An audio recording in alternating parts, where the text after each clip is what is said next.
이제까지 국가 단위로 조직된 사회에 대해서 충분히 살펴보았죠. 삶의 터전이 되는 시장도 살펴보고 기업도 살펴보았죠. 그래요. 그리고 공적 자본인 정부도 살펴보았어요. 그리고 사회 구성원들, 개인이나 가족도 살펴보았죠. 그러면 이제 세계적 차원에서 사회를 다루어 보아야 되겠죠. 그러면 어떤 주제부터 다루어야 할까 이런 문제가 있는 거죠. 주제를 너무 먼 곳을 찾지 마세요. 이 도면만 보더라도 쉽게 찾을 수가 있어요. 개인이건 가족이건 기업이건 정부건 필요한 것을 시장에서 구매를 하죠. 예를 들어서 한국에서는 식량도 해외에서 구매한 것을 이용하죠. 즉 수입품을 이용하죠. 그래요. 뭐 국산도 이용하고 수입품도 이용해요. 근데 수입품에 많이 의지하죠. 식량 같은 경우도 예를 들어서 한국에서는 밀이 거의 생산 안 되잖아요. 밀 같은 거를 수입하죠. 그래요. 기업도 마찬가지죠. 뭐 원료 같은 거, 뭐 철이나 석유 같은 거 한국에서 거의 생산 안 되죠. 아예 생산 안 되거나 그래요. 기계 같은 것도 많이 수입하겠죠. 그리고 수입품에 많이 의지하고 있어요. 그러면 첫 번째로 다루어야 할 주제가 무엇인지 알 수 있겠죠. 그 무역에 대해서 다루어 보아야 되겠죠. 그래요. 무역은 뭔가요? 지역 간의 거래를 무역이라 하죠. 혹은 나라 간의 거래를 무역이라고 해요. 무역은 무엇으로 구성되어 있나요? 수출과 수입으로 구성되어 있죠. 그래요. 무역을 간단하게 표시하면 이렇죠. AN, BN 있다 가정을 할 수 있겠죠. N은 nation, 그럼 A는 뭘까요? A 국가, BN은 뭘까요? B 국가 이렇게 되겠죠. AN이 BN에 그래요. 상품을 판매할 수 있겠죠. B 국가는 A 국가로부터 상품을 구매할 수가 있죠. 이 구매선이죠. 판매선. 판매하면서 소득을 얻겠죠. 외국은. 또 B 국가는 A 국가에 또 상품을 판매할 수 있겠죠. 판매선이죠. 그리고 판매하면서 소득을 얻을 수 있는 거예요. 이건 구매선이죠. 그래요. 여러 나라들이 있잖아요. 두 개의 국가만 있지는 않잖아요. A는 하나의 국가로 치고 B는 그냥 어, A를 제외한 모든 국가로 생각할 수도 있겠죠. 그러면 이렇게 그려지는 거죠. A가 다른 나라의 세계를 상대로 상품을 판매하고 또 세계를 상대로 해서 여러 나라로부터 상품을 구매한다. 이렇게 이해할 수 있는 거예요. 이 사각형은 시장이라 했죠. 자동 조절 기능이 있다 했죠. 시장에는 이해하기 쉽죠. 그래요. 그러면 한번 전 세계 시장을 한번 볼게요. 전 세계 시장인데 2019년도에 보면 수출 1위가 어딘가요? 중국이죠. 한 2조 5천억 달러 되죠. 그래요. 수입은 2조 달러 가까이 되죠. 미국은 어떤가요? 수입은 2등이죠. 1조 6천억 달러. 수출은 2등. 수입은 1등이죠. 2조 5천억 달러. 그래요. 수출은 중국이 1등, 수입은 미국이 1등이래요. 3등은 어딘가요? 독일이죠. 1조 4,800억 달러. 수입은 1조 2천억 달러 되죠.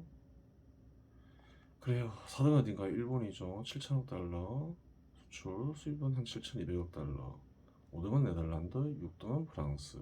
한국은 5,400억 달러. 수입은 5천억 달러죠. 대체로 어떤가요? 중국, 미국 빼고는 수출 순서대로 수입 순서도 거의 일치하죠. 붙어 있는 경우 빼고 좀 떨어져 있는 경우를 보면 더 그렇죠. 예를 들어서 중국이 2조 5천억 달러 수출, 수입이 2조 달러. 그다음에 좀 보면 한국이 수출이 5,400억 달러, 수입이 5천억 달러 쭉 또 내려오면 인도 같은 경우에 수출이 3,200억 달러, 수입이 4,800억 달러. 그래요. 쭉 보면 그리스가 수출이 370억 달러, 3,800억 달러 되죠. 380만 불, 수입이 620만 불, 수입이 좀 많죠, 그리스는. 그래요. 이런 경우는 어떤 경우일까요? 수출보다 수입이 월등히 많은 경우. 이건 뒤에 살펴보기로 하고, 특이한 경우니까.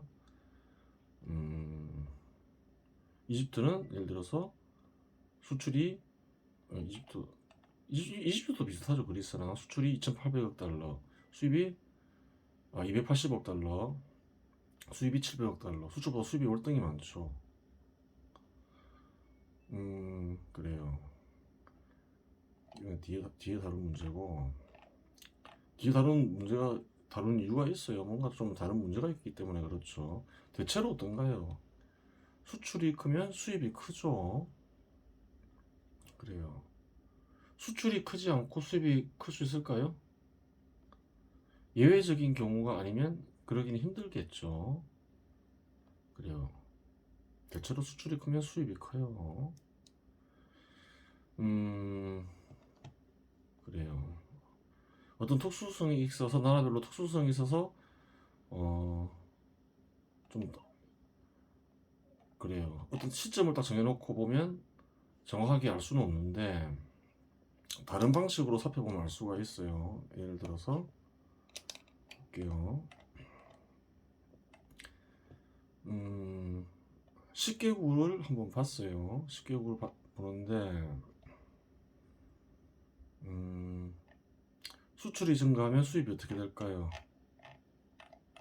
볼게요. 1990년대에 보면 수출이 독일이 4천억 달러였죠. 1990년에 2000년에는 5,550억 달러 되죠. 2010년에는 1조 2,500억 달러 돼요. 2019년에는 1조 한 5천억 4,890억 달러 되죠. 수입은 어떤가요? 1990년에 3,460억 달러죠. 2000년에 4,950억 달러죠. 2010년에 증가하죠. 1조 달러로. 2019년에도 증가하죠. 1조 2천억 달러로. 수출이 증가하면서 어떻게 되나요? 수입이 증가하고 있죠. 미국도 어떤가요? 수출이 1990년에 3,900억 달러였고 수입은 5,100억 달러 정도 되죠. 2000년에는 7,810억 달러로 증가하죠. 마찬가지로 수입도 1조 2,500억 달러로 증가하죠. 2010년에 보면 수출이 1조 2,700억 달러가 되죠. 수입은 1조 9천억 달러가 되죠. 그래요. 수출이 증가하면서 수입이 증가하고 있음을 알 수 있어요. 한국은 어떤가요? 수출이 1990년에 650억 달러였고 수입이 690억 달러였죠. 2019년에 수출이 5,400억 달러로 증가하니까 수입 역시 5천억 달러로 증가하고 있어요. 그래요. 다 마찬가지죠. 수출이 증가하면서 수입이 마찬가지로 증가하고 있음을 다 알 수가 있어요. 중국도 볼까요? 1990년에 600억 달러였죠. 한국보다 더 수출을 못했죠. 수입은 520억 달러였어요. 한국보다 수출도 작고 수입도 작았죠. 1990년에. 2019년에 보면 수출이 2조 4,990억 달러 정도 대폭 증가하죠. 수입 역시 2천억 달러로 2조 달러로 대폭 증가하죠. 수출이 그래요. 600만 달러에서 2조 한 5천억 달러로 증가하고 수입이 520억 달러에서 한 2조 달러 정도로 증가하고 있음을 알 수 있어요. 그래요. 아까 얘기했지만 수출이 증가하면서 수입이 증가하는 거는 관계가 있을까? 이제 이런 걸 따져볼 수가 있잖아요. 수출이 증가하지 않으면 수입이 증가할 수 있을까요? 힘들겠죠. 그래요. 그 이유가 있는 거예요. 예를 들어서 한 무역에 대해서 살펴볼게요. AN 익스포트 뭔가요? A 국가의 수출 기업이죠. AN 도메스틱 뭔가요? A 국가의 그래요. 수입하는 기업이죠. ANFL은 뭘까요? A 국가의 금융기관이죠. A 국가가 해외 상품을 팔아요. 그렇죠. 그러면 돈을 벌겠죠. 그럼 그 돈을 어떻게 하나요? 보통 한국 같은 경우에는 물건을 팔면 수출하면 뭘로 받나요? 달러로 받죠. 달러로 받으면 뭘 해야 될까요? 뭐 인건비도 지급해야 되고 뭐 여러 가지 한국에서 구매를 해야 되죠. 그럼 뭘 해야 되나요? 달러를 원으로 바꿔야 되겠죠. 그 경우 어떻게 하나요? 금융기관을 찾아가죠. 그래요. 금융기관에서 거래를 하죠. 달러를 원으로 바꾸죠. 돈 교환을 하는 거죠. 물물 교환에 대비할 수 있는 거죠. 돈 교환을 해요. 그런 걸 보통 그런 거래를 보통 하나요? 환전이라고 하죠. 그래요. 만약 수수료를 받지 않는다면 환전은 판매인가요? 구매인가요? 그래요. 수출 기업이 예를 들어서 달러를 얻었어요. 달러를 팔아서 오늘 구매했다 얘기할 수도 있고, 달러를 팔았다 얘기할 수도 있고, 그래요. 원을 구매했다고 얘기할 수도 있잖아요. 판매와 구매가 구별이 안 되죠. 돈동거래에서는. 그래요. 금융기관도 마찬가지죠. 달러를 원으로 교환해 줬어요. 달러를 구매한 것이 되면서 원을 판매한 게 돼버리는 거죠. 판매와 구매가 구별이 안 되는 거예요. 동동거래에서는 판매와 구매가 구별이 안 되죠. 그러면 만약 수수료를 받으면 어떻게 될까요? 무엇을 그랬나요? 그럼 무엇을 가지고 이익을 얻었나요? 금융기관이. 그 수수료는 무엇이 대가인가요? 상업활동이죠. 활동의 대가인 거죠. 그래요. 상인들이 어떻게 하나요? 물건을 미리 가지고 있다가 판매하면서 이익을 얻잖아요. 금융기관이 수수료를 받을 수 있는 이유는 뭔가요? 원을 보유하고 있다가 교환해 줌으로써 달러를 원으로 교환해 줌으로써 수익을 얻잖아요. 상인의 활동이 되는 거죠. 단지 대상이. 그래요. 종류가 다른 돈이라는 것밖에 없어요. 그렇게 되는 거죠. 수입은 어떻게 하나요? 금융기관이 달러를 가지고 있겠죠. 그 달러를 원으로 교환해 줌으로써 원은 수출 기업으로 갔고 달러는 금융기관에 남게 되겠죠. 근데 금융기관은 원을 가지고 수입할 수가 없잖아요. 세계 시장에서는 달러로 바꿔야 될 거 아니에요. 그럼 또 원을 가지고 가서 돈돈 거래를 하겠죠. 환전을 하겠죠. 그래요. 그렇게 되는 거예요. 이 말 하는 이유는 뭔가요? 수출 기업이 그래요. 달러를 확보하지 않으면 수입하는 기업이 달러를 확보해서 수입할 수가 없잖아요. 그래요. 그래요. 그렇게 되는 거예요.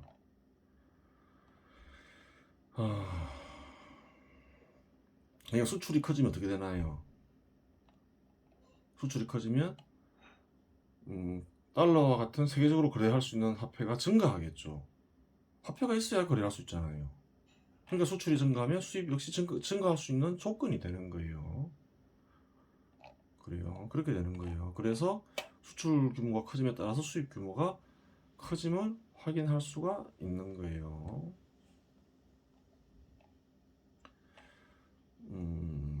그러면 아까 이런 경우 있잖아요. 어떤 경우였냐면 수출 수입 시장에서 아까 어떤 경우가 있었냐면 그리스가 있었죠. 그리스는 수출이 크지 않은데 수입이 아주 크잖아요. 무역 거래가 크지 않은데 그래요. 그래요. 수출이 크지 않은데 수입이 아주 컸죠. 그런 나라가 눈에 보였었죠. 한번 볼게요.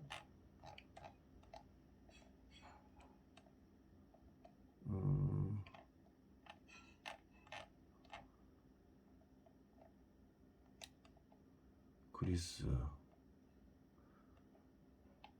미국도 그렇고. 하여간 뭐 그런 경우는 어떤 경우일까요? 세계적으로 거래하는 화폐를 얻어야 되는 거죠. 근데 세계적으로 거래하는 화폐를 무역을 통해서만 얻을 수 있는 건 아니죠. 달러는 어떤가요? 그래요. 미국의 중앙은행에서 달러를 찍어내죠. 그래요. 꼭 수출을 통해서 세계적으로 거래되는 화폐를 얻을 수 있는 것만은 아니에요. 무역을 통해서만 얻을 수 있는 건 아니죠. 뭐 그래요. 관광을 통해서 얻을 수도 있고 또 다른 서비스를 통해서 얻을 수도 있겠죠. 물론 꼭 그 상품 우리가 전통적으로 얘기하는 무역 거래를 통해서만 얻을 수 있는 건 아니에요. 그렇게 되는 거예요.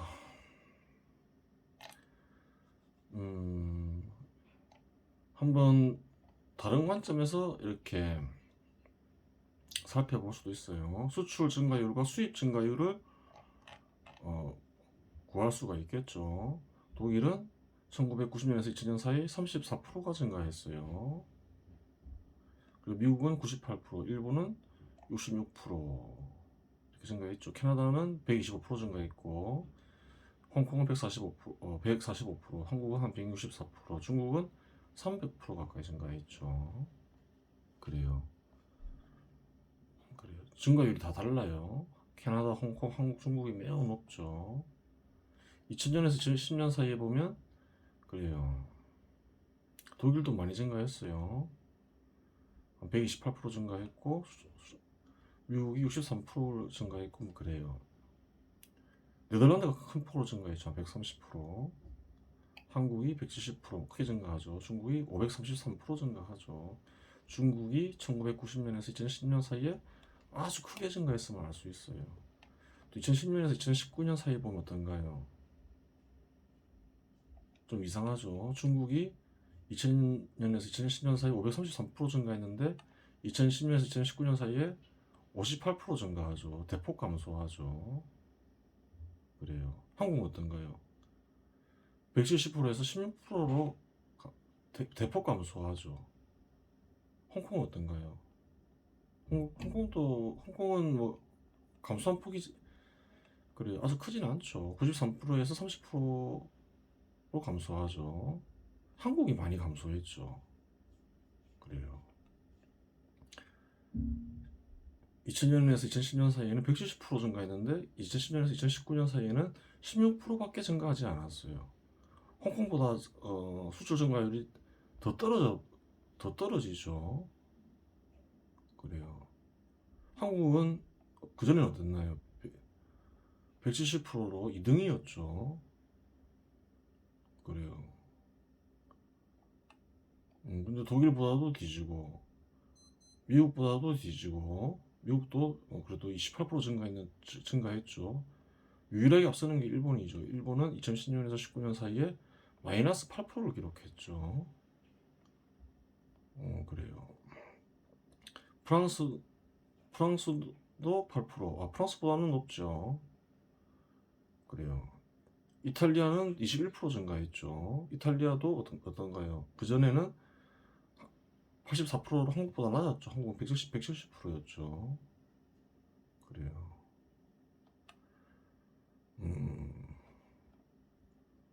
그래요. 한국이 많이 감소했음을 알 수가 있어요. 그 다음에 수입 증가율도 구해볼 수 있겠죠. 1990년에서 2000년 사이 미국이 143%로 높죠. 한국이 129%, 중국이 330% 이렇게 뭐 수입 증가율 구할 수가 있어요. 수출 증가율과 수입 증가율을 합쳐봤어요. 수출 증가율이 높은 곳이 수입 증가율도 높죠. 예를 들어서 2000년에 보면 중국이 수출이 어떤가요? 1990년에서 2000년 사이 수출이 309% 증가했죠. 수입도 330% 증가했죠. 그래요. 한국도 낮지 않아요. 164%. 수출 증가율은 164%, 수입 증가율은 129%죠. 독일은 어떤가요? 수출 증가율 34%, 수입 증가율 43%. 무엇을 할 수 있나요? 수출 증가율이 커지면 수입 증가율도 커짐을 알 수가 있죠. 2000년에서 2010년 사이도 마찬가지죠. 중국이 수출 533% 증가하고 수입이 520% 증가하죠. 한국은 어떤가요? 수출이 170% 증가하고 수입도 164% 증가하죠. 그래요. 이탈리아 수출이 184% 증가하고 수입 증가율이 102%임을 알 수 있죠. 수출 증가율은 184%. 수출 증가율이 크면 클수록 수입 증가율 역시 큼을 알 수가 있어요. 2010년과 2019년 사이에는 대체로 그 수출 증가율과 수입 증가율이 낮아짐을 알 수 있는 거죠. 대폭 낮아짐을 알 수 있는 거죠. 그 말은 무슨 말인가요? 2010년에서 2019년 사이가 어려웠다는 것을 가리키죠. 직관적으로 알 수 있는 거죠. 사람들은 시장에서 어떤 것을 구매하고 사나요? 국산도 구매하고, 그리고 수입품도 구매하죠. 수입품 구매 중과율이 감소했다는 얘기는 시장이 상대적으로 과거에 비해서 풍요를 누리기 어려워졌다는 것을 가리키는 거죠. 그렇게 되는 거예요. 2010년에서 19년 사이가 쉽지 않았어요. 또 세계적으로 이렇게 그래요. 수출 증가율과 수입 증가율이 낮아진다는 사실은 무엇을 가리키나요?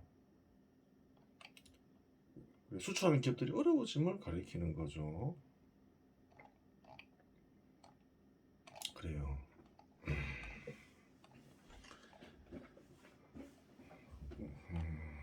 그렇게 되는 거예요. 전 세계적으로 2010년과 19년 사이는 좋지 않았어요. 그다음 세계 무역 규모를 살펴볼 필요가 있겠죠.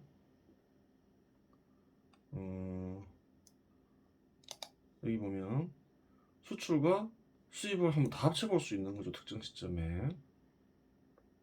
그러면 그 수출 금액과 수입 금액이 어떻게 될까요? 일치할까요? 다를까요? 일치해야 정상이죠. 왜 그래요?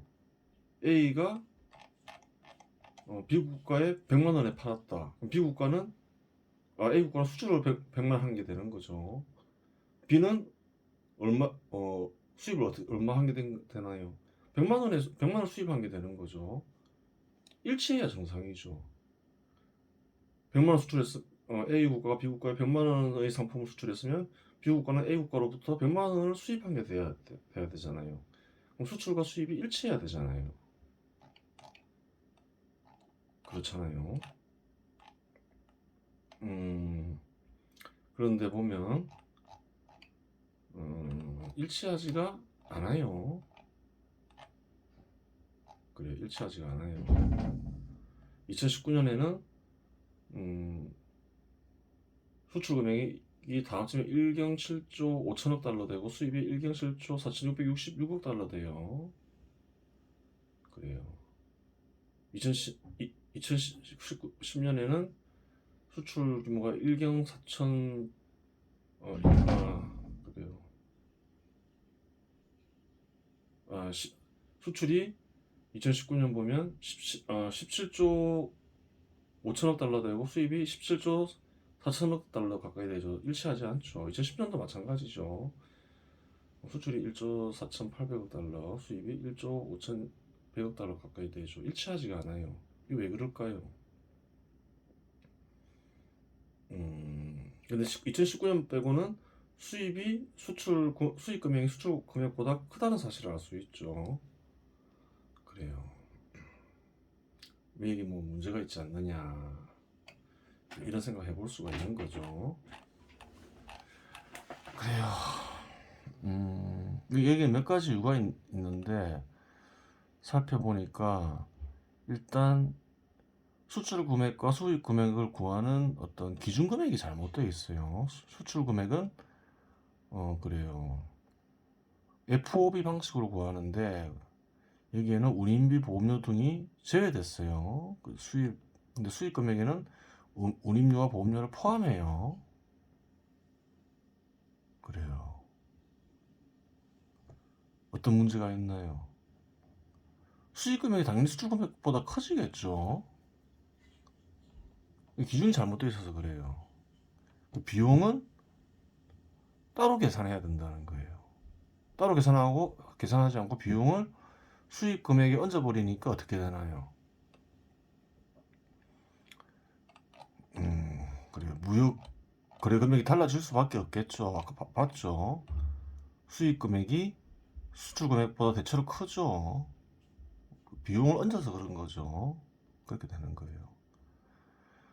또 어떤 경우가 있을까요?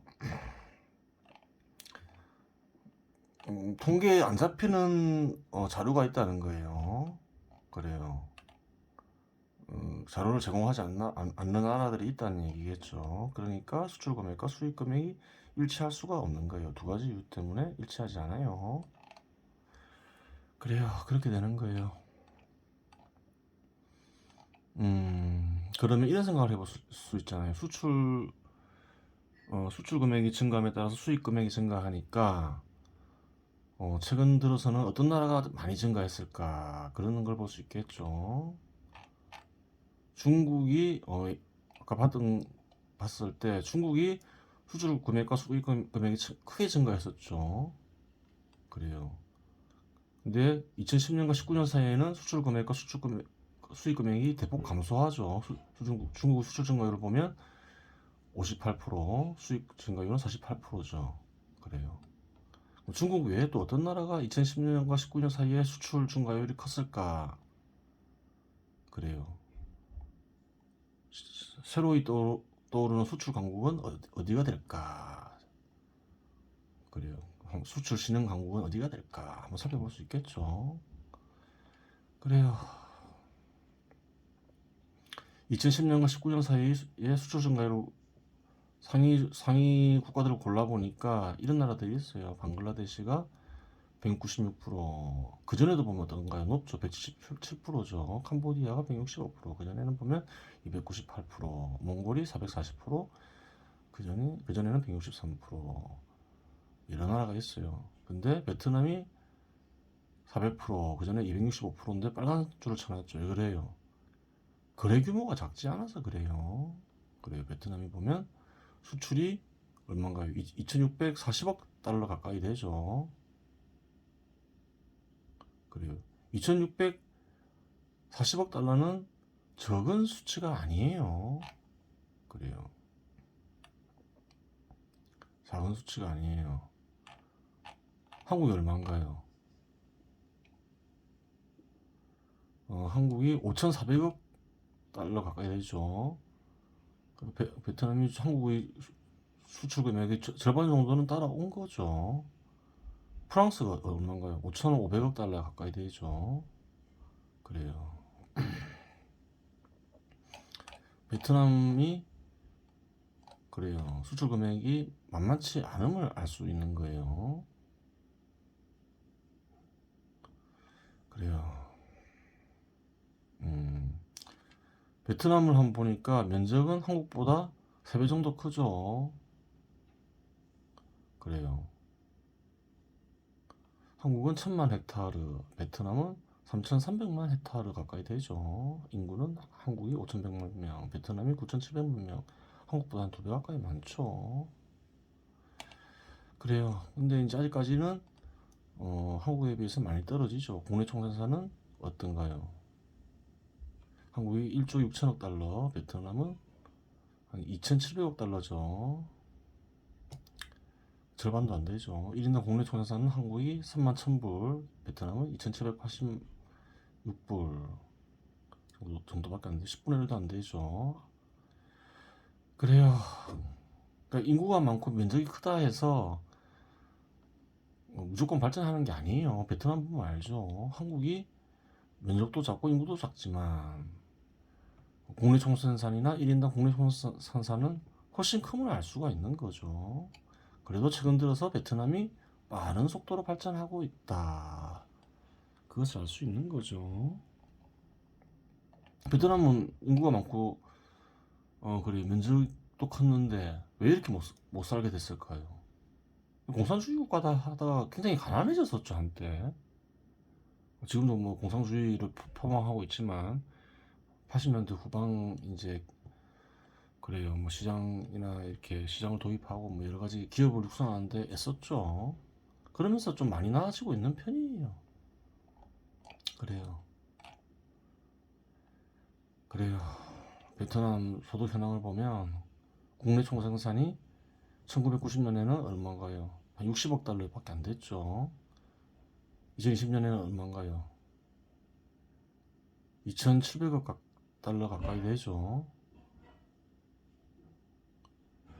그래요. 많이 증가한 거예요. 물론 이제 화폐 가치 하락한 것까지 고려하면 이렇게까지 많이 크게 증가하지는 않았겠지만 많이 증가했음을 직관적으로 알 수 있죠. 1인당 국내 총생산은 1990년에 95달러였죠. 2010년에는 2,786달러로 큰 폭 증가했음을 알 수가 있어요.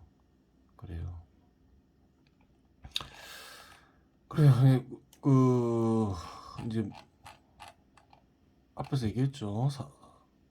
사회 구성원들은 수입품을 이용해서 필요한 것을 얻기도 한다. 근데 수입품을 얻기 위해서는 뭘 해야 되나? 수출을 반드시 해야 한다. 그래요. 다른 방식은 거의 없다. 그렇게 얘기를 했죠. 어떤 물품들을 거래하고 있는가? 이런 걸 생각해 볼 수 있겠죠. 유엔에 가면 월드 트레이드 프로파일이라고 있어요.